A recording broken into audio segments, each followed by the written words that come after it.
ഈ പരാതി ഉന്നയിച്ച ഒരു പെൺകുട്ടിയുടെ വസ്ത്രത്തിൻ്റെ അളവിനെക്കുറിച്ചാണ് ഇന്നലെ ഒരു മാന്യൻ, അല്ലേ, എന്താ അദ്ദേഹത്തിൻ്റെ പേര്, മറ്റേ പാലക്കാട് MP ശ്രീകണ്ഠൻ, അയാൾ പറഞ്ഞത് ശരിയാണോ? അയാൾ പരാതി പറഞ്ഞ പെൺകുട്ടിയുടെ വസ്ത്രത്തിൻ്റെ അളവെടുക്കാൻ ആരാ ഈ ശ്രീകണ്ഠനെ ചുമതലപ്പെടുത്തിയത്? വസ്ത്രത്തിൻ്റെ അളവെടുത്തിട്ടാണോ കേസും കാര്യങ്ങളും എടുക്കുക?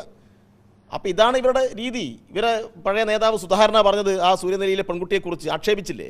എല്ലാ കാലത്തും കോൺഗ്രസിൻ്റെ കൾച്ചർ തന്നെയാണ്. അതുകൊണ്ട് രാഹുൽ മാങ്കൂട്ടത്തെയും സംരക്ഷിക്കാൻ വേണ്ടിയിട്ട് കോൺഗ്രസ് ഒന്നടങ്കം ഇറങ്ങി പുറപ്പെട്ടിരിക്കുകയാണ്. അവിടെ KPCCയുടെ സൈബർ ടീം സംഘടിതമായി പരാതി പറഞ്ഞ പെൺകുട്ടികളെ ആക്രമിക്കാൻ വേണ്ടി പുറപ്പെട്ടിട്ടുണ്ട്. അങ്ങനെ ആക്രമിക്കാൻ പുറപ്പെട്ടാൽ സാമൂഹ്യ മാധ്യമങ്ങളിൽ കൂടി മാത്രമായിരിക്കില്ല പ്രതികരണം എന്നുകൂടി ഞങ്ങൾ ഓർമ്മപ്പെടുത്തുകയാണ്. നിയമ നടപടിയും ഉണ്ടാവും. യുവജനങ്ങളെ അണിനിരത്തി ശക്തമായ പ്രതിഷേധവും പ്രതിരോധവും ഞങ്ങൾ തീർക്കും. അങ്ങനെ ഈ പരാതി പറഞ്ഞ പെൺകുട്ടികളെ സാമൂഹ്യ മാധ്യമത്തിൽ പല ആളുകളെയും കൂടെ നിൽക്കുന്ന ഫോട്ടോ ഒക്കെ ഇട്ട് ഭയപ്പെടുത്തി പിൻവലിപ്പിച്ച് കളയാം എന്നൊന്നും ധരിക്കേണ്ടതില്ല.